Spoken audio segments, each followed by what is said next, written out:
Assalamualaikum warahmatullahi wabarakatuh.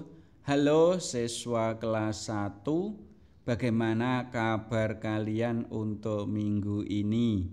Semoga kalian semuanya sehat sehingga bisa semangat dalam belajar dan semangat dalam mengerjakan tugas-tugas sekolah. Oke, siswa kelas 1, untuk minggu ini kita masih melanjutkan pelajaran 10, yaitu tentang perilaku terpuji untuk bagian yang keempat, dan insya Allah ini merupakan bagian yang terakhir untuk pelajaran 10. Nah, bagian keempat ini kita akan membahas tentang jujur dan percaya diri. Oke, sekarang ayo kita mulai materinya.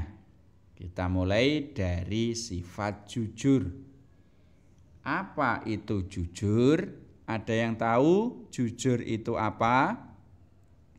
Jujur itu adalah berkata dan berperilaku sesuai dengan keadaan sebenarnya.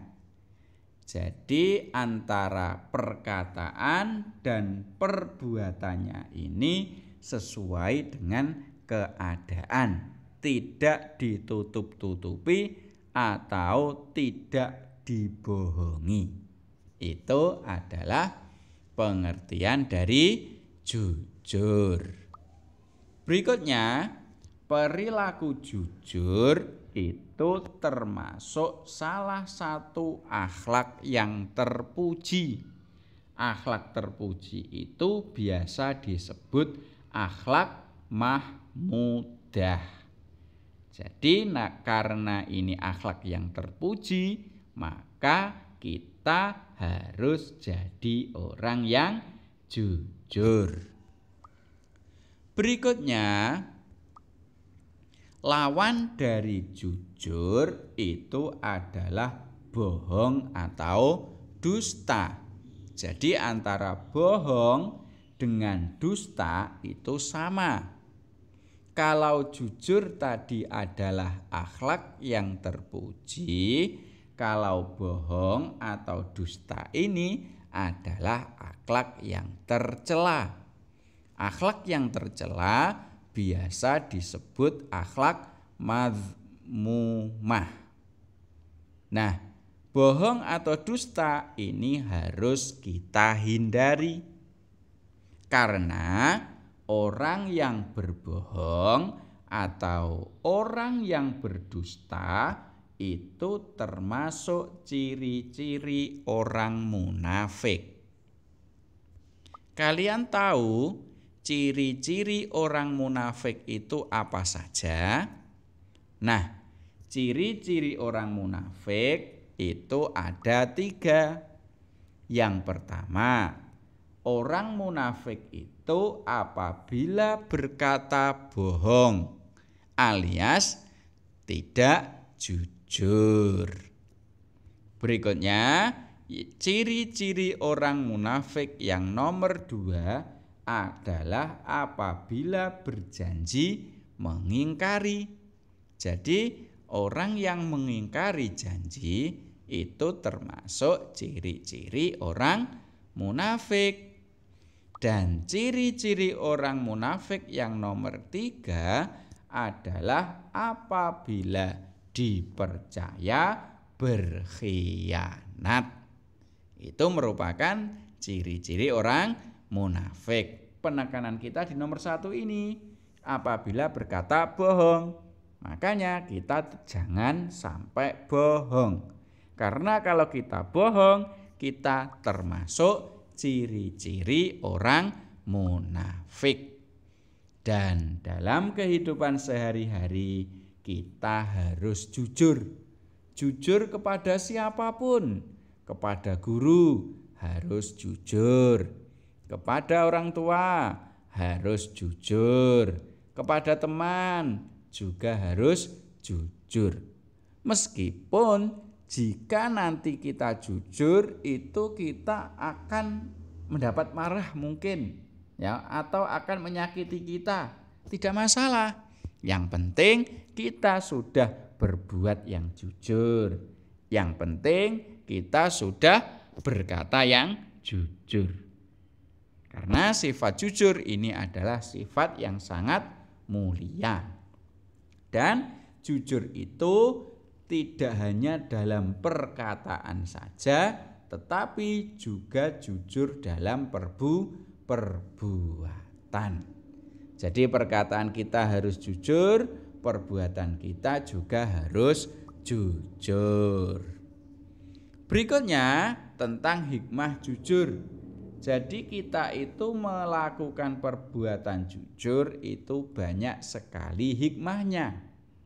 Di antaranya hikmah jujur yang pertama adalah akan masuk surga. Orang yang jujur akan masuk surga. Berarti kalau orang yang berbohong atau orang yang berdusta akan masuk neraka. Kalian pilih masuk surga apa masuk neraka? Ayo, pilih masuk surga. Kalau pilih masuk surga berarti kita harus jujur, tidak boleh berbohong. Berikutnya hikmah jujur yang nomor 2 adalah akan dicintai Allah dan juga dicintai orang tua dan juga dicintai oleh teman-teman kita. Intinya kalau kita itu jadi orang yang jujur, banyak orang yang suka. Allah juga suka, orang tua kita juga suka, teman-teman kita juga suka. Akhirnya ya kita akan dicintai oleh Allah, dicintai oleh orang tua dan banyak teman. Berikutnya hikmah jujur yang nomor 3 adalah hati kita akan menjadi tenang dan tenteram karena kita tidak khawatir lagi karena kita sudah jujur. Bayangkan kalau kita itu berbohong, kita khawatir kalau kebohongan kita akan dilihat oleh orang, akan ketahuan oleh orang. Akan selalu khawatir kalau orang bohong itu. Tapi kalau orang yang jujur, dia itu hatinya akan tenang dan tentram. Tuh, berikutnya contoh jujur. Apa contohnya? Misalnya kita ketika ditanya oleh orang tua, kita ngomong dengan yang sungguh-sungguh, tidak berbohong. Itu contoh jujur. Bisa ya kita melakukan perbuatan jujur? Pasti bisa. Itu ya yang pertama. Berikutnya yang kedua yaitu tentang percaya diri. Apa itu percaya diri? Percaya diri itu adalah yakin dengan kemampuan diri sendiri. Jadi dengan kemampuan diri kita sendiri, kita itu yakin bahwa kita itu bisa. Itu namanya orang yang percaya diri. Berikutnya, percaya diri itu termasuk akhlak yang terpuji, yaitu akhlak mahmudah, yaitu akhlak yang baik. Makanya karena percaya diri termasuk akhlak yang baik, kita harus mempunyai sifat percaya diri. Berikutnya, lawan dari percaya diri itu adalah minder, alias tidak percaya diri. Jadi kita harus percaya diri. Mengapa kok harus percaya diri? Karena setiap dari kita pasti mempunyai kemampuan. Jadi kita harus yakin terhadap kemampuan yang ada pada diri kita.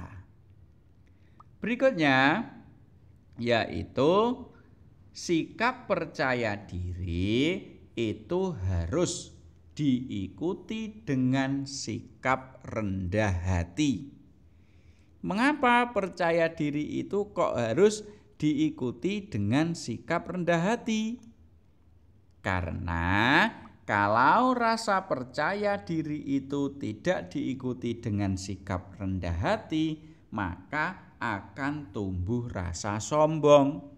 Sombong ini tidak baik, ya. Jadi percaya diri itu tidak boleh berlebihan. Kalau percaya dirinya terlalu berlebihan dan memandang orang-orang itu lebih rendah dari kita, itu yang tidak boleh. Itu namanya sombong. Jadi percaya diri itu harus, kalau sombong tidak boleh. Lalu apa saja tanda-tanda dari percaya diri itu? Banyak sekali. Di antaranya tanda percaya diri adalah berbicara dengan jelas.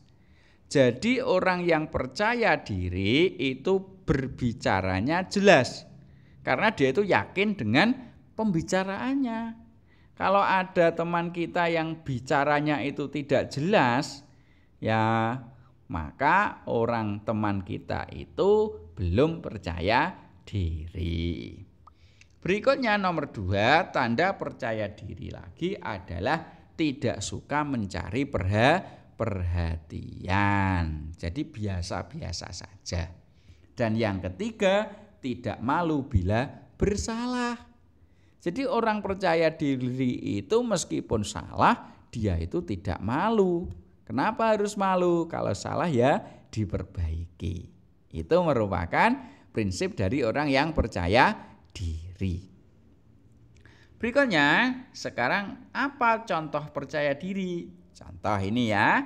Contoh percaya diri yang pertama adalah tidak mencontek ketika ujian. Jadi ketika ujian itu kita tidak mencontek, kita tidak melihat pekerjaan temannya karena ujian, dan juga tidak dibantu oleh orang lain. Itu orang ujian yang percaya diri. Tapi kalau ujian masih tolah-toleh melihat jawaban temannya, atau melihat buku, atau dibantu oleh orang lain, itu namanya orang yang tidak percaya diri. Itu tidak baik. Berikutnya yang kedua, contoh percaya diri lagi adalah berani mengemukakan pendapat kepada guru maupun kepada orang lain. Jadi berani mengemukakan pendapat kalian. Itu termasuk orang yang percaya diri. Termasuk juga orang yang berani bertanya jika tidak bisa. Itu juga termasuk orang yang percaya diri. Nah, kesimpulannya pelajaran kita pada kali ini adalah yang pertama, kita harus menjadi orang yang jujur agar kita masuk surga. Dan kesimpulan yang kedua, percaya diri itu sangat penting untuk mencapai cita-cita kita. Oleh karena itu, kita harus jadi orang yang jujur dan harus jadi orang yang percaya diri. Kira-kira kalian bisa? Pasti bisa kan? Alhamdulillah kalau bisa. Nah, sementara itu semoga bermanfaat. Saya akhiri. Assalamualaikum warahmatullahi wabarakatuh.